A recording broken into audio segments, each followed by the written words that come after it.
നമസ്കാരം. ഞാൻ പ്രസീദ് മണലവട്ടം, നിയമസഹായ വേദി സംസ്ഥാന ചെയർമാൻ.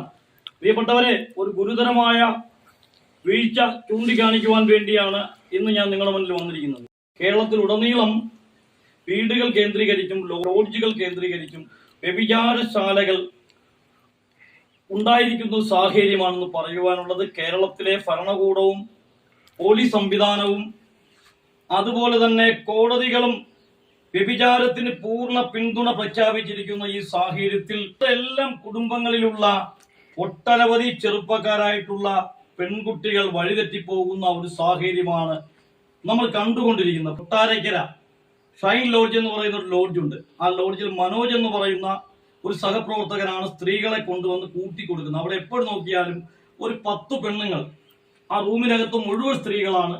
വരുന്നവർക്ക് ആവശ്യത്തിന് യഥേഷ്ടം പൈസ കൊടുത്താൽ കിട്ടുന്ന അവസ്ഥയിലേക്ക് ഇത്ര രൂപ റേറ്റ് എന്ന് പറഞ്ഞു കൊടുക്കുന്ന ഒരു അവസ്ഥ. അതുപോലെ തന്നെ കൊട്ടാരക്കര പ്രൈവറ്റ് ബസ് സ്റ്റാൻഡിനടുത്ത് സജി അച്ചായൻ എന്ന് പറയുന്ന ഒരു അച്ചായൻ ലോഡ്ജിൽ വ്യഭിചാരശാല നടത്തുന്നുണ്ട്. ഇവിടെ ഇത് കണക്ക് തന്നെ ഒരു ലോഡ്ജിൽ 10-15 റൂമുണ്ട്. ആ റൂം നിറച്ച് എല്ലാ റൂമിലും സ്ത്രീകൾ വരുന്ന പുരുഷന്മാർക്ക് അവൈലബിലിറ്റി അനുസരിച്ച് പൈസ കൊടുത്താൽ ലഭ്യമാകുന്ന തരത്തിലേക്കാണ്. അതുപോലെ തന്നെ വെളിയത്ത് അമ്പിളി എന്ന് പറയുന്ന ഒരു സ്ത്രീയുടെ വീട് കേന്ദ്രീകരിച്ച് വ്യഭിചാരശാല നടക്കുകയാണ്. പലയാവർത്തി പൂയപ്പള്ളി പോലീസ് സ്റ്റേഷനിൽ നിയമസഹായ വേദി പരാതി കൊടുത്തെങ്കിലും ഒരു നിയമ നടപടിയും ഉണ്ടായില്ല. അതുപോലെ പലയാവർത്തി പൂയപ്പള്ളി CIയെയും SIയെയും കൊട്ടാരക്കര DYSPയെയും ബന്ധപ്പെട്ടു. നാട്ടുകാരെല്ലാം കൂടി പലയാവർത്തി ബന്ധപ്പെട്ടെങ്കിലും അവിടുത്തെ പഞ്ചായത്ത് മെമ്പർ പോലും ഇടപെട്ടിട്ടും ഒരു പരിഹാരവും ആകാതെ വലിയ തമ്പിളിയുടെ ഭവനത്തിൽ ദിവസേന ഒരു 10 സ്ത്രീകൾ രാവിലെ വരുന്നു, വൈകുന്നേരം 5 മണി വരെ അവിടെ വ്യഭിചാര കേന്ദ്രമായി പ്രവർത്തിക്കുന്നു. പല തരത്തിലുള്ള 25 വയസ്സ് മുതൽ 40 വയസ്സ് വരെയുള്ള സ്ത്രീകളാണ് ഈ അമ്പിളി എന്ന് പറയുന്ന യുവതിയുടെ വീട്ടിൽ.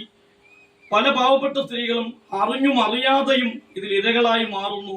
വൻതോതിൽ ഈ അമ്പിളി എന്ന് പറയുന്ന സ്ത്രീയും അവരുടെ മകളും കൂടി ചേർന്നാണ് വെളിയത്ത് അവരുടെ വീട്ടിൽ വ്യഭിചാര കേന്ദ്രം നടത്തുന്നത്. അതുപോലെ തന്നെ വെഞ്ഞാറമൂട്ടിൽ KSRTC ബസ് സ്റ്റാൻഡിനടുത്ത് ഒരു ലോഡ്ജുണ്ട്. ഉണ്ണി എന്ന് പറയുന്ന ചെറുപ്പക്കാരനാണ് ആ ലോഡ്ജ് നടത്തുന്നത്. അതുപോലെ തന്നെ ആ ലോഡ്ജിന്റെ പേര് സാക്കിൽ നിന്നാണ്. പലയാവർത്തി പോലീസുകാരെ ബന്ധപ്പെട്ടെങ്കിൽ ഇതിനൊന്നും നടപടിയായിട്ടില്ല. അതുപോലെ തന്നെ കിളിമാനൂർ സീന എന്ന് പറയുന്ന ലോഡ്ജുണ്ട്. ആ സീന എന്ന് പറഞ്ഞ ലോഡ്ജ് പരാതി കൊടുത്തു. അതുമായി ബന്ധപ്പെട്ട് ആ വ്യക്തിയെ മുതലാളി മാറ്റിയെങ്കിലും പുതിയ ലക്ഷ്മി എന്ന പേരിൽ പുതിയ ഒരാളെടുക്കുകയും ലോഡ്ജ് തുടങ്ങുകയും വിഷ്ണു എന്ന് പറയുന്ന ഒരു ചെറുപ്പക്കാരൻ വ്യഭിചാര കേന്ദ്രത്തിന് നേതൃത്വം കൊടുക്കുകയും ചെയ്യുന്ന അവിടെ ഒട്ടനവധി വനിതകൾ 8-10 വനിതകൾ ഡെയിലി